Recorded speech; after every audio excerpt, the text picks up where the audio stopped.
Welcome to Wide Neck Gaming and to part 4 of my State of Decay 2 walkthrough. Here looking at my community as it is, I just lost Madisyn.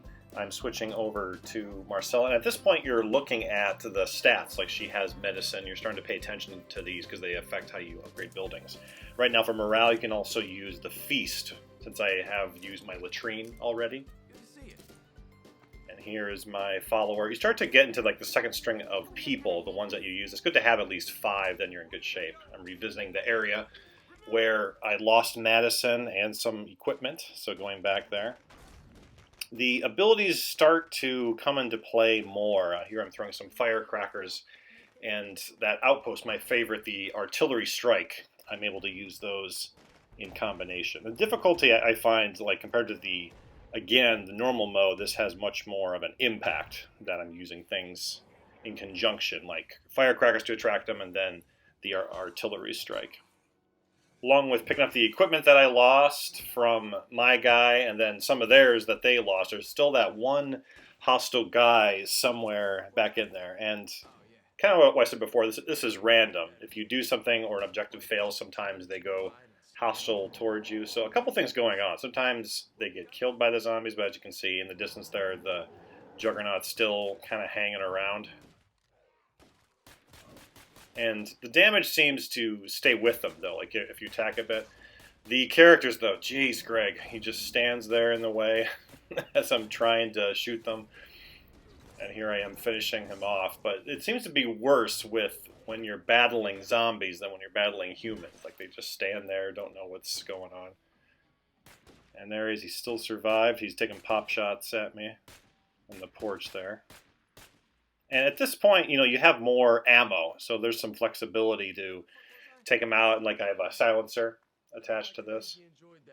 But it's worth recovering items from bodies, whether it's people that you lost or other ones. There's usually like a gun, not ammo. I haven't yet seen ammo, but like a melee weapon, a gun, and a couple items, a backpack too, typically. So you can at least use these for selling, or if your other weapons jam, they're useful. And some like ammo types, like the 45, you don't have them as often. Now heading over to the trailer park here. These, they have the random items, but then the parts are the main one. Again, here I'm struggling with Greg getting in the way as I'm trying to shoot this feral. So it's worth kind of peeking around seeing them. And here's the first big glitch I noticed with the Juggernaut just running in place. This happened to me fighting, where I get stuck in a position. But here he is stuck, and he's first facing this survivor, and then he turns around, and he's still stuck. I've never seen this before, but I throw this napalm grenade. I don't know if it's that or the slam attack that he did. But then he gets out of it, and then he starts to attack the survivor. So that's one other one. The smaller zombies, I haven't noticed this happening at all yet, where they get stuck. Sometimes with a wall, they'll be kind of hanging around or be walking next to a door. But sometimes this happens. He picks them up and then does a slam down. But here I'm taking out another Juggernaut. A lot more popping up at this point in the game, here and there, all the time. So you got to have that ammo with you.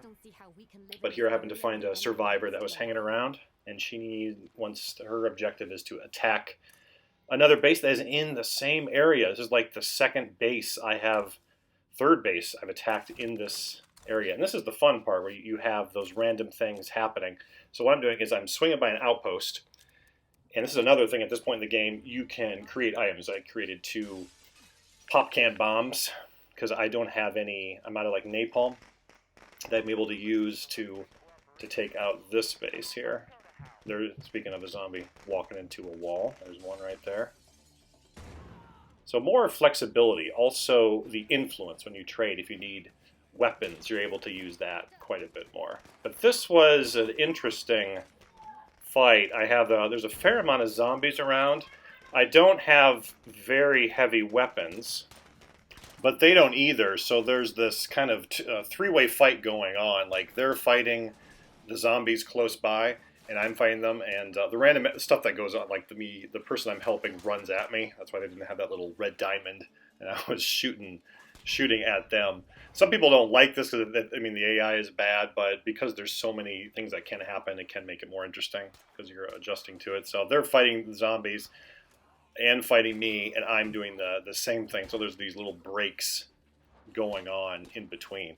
And normally, like, I don't have the weapons to be fighting them well enough, or I usually do, or they don't. So it ends pretty quickly. But like in the middle here, I'm just fighting zombies. I'm out of stamina. They have like 2 guys, so it's pretty evenly matched. Even the type of guns, I'm firing like a 22. You can hear the sound of the weapons, and so are they. But I've shot them like 3 or 4 times here. They go down, but then I can't get back up there. And then here I get them, but then the gun jams, of course. That is the most useful skill in this game, is clearing a jam. You don't need resources, and then you can do it while you're out. You don't have to get to an outpost and try and finish it. She takes one down and then and goes away. So, like in this circumstance, and there's 2 of them. You see those 2 red diamonds there. But I find like with this playthrough, with experience with past ones, what I've been doing is just taking more guns and less with ammo. That way, when one jams, I can just go to another, because that ammo is useless for that gun if it jams. So I do that, I go back to the truck, and then they're attacking me. This was really close, but I got 2 people with me, and this is the last person. She's running up. And then finally, it jams again. You saw that again with that one. That's why it's good to have a couple other guns. Finally take her out here, though. And this is the next character that I'm recruiting, Liv, after losing the other one. So I'm in fairly good shape. Now I'm at 6 people. And at this point, like having me attack that much, I need to give her a blood plague vaccine here. And at this point, it's not that tough because you have so many. You've been fighting so many zombies. You have so many samples. Switching back to Carol, looking at doing the legacy. She is my hero at this point and leader. She has a hero status and she's a leader, so I'm looking to do some of her objectives.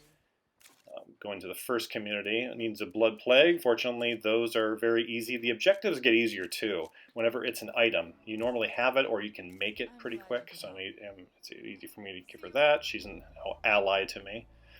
Also, items like napalm that you're seeing here. It's easy to purchase because you have more than enough. You see my influence on the right there, well over 1,000.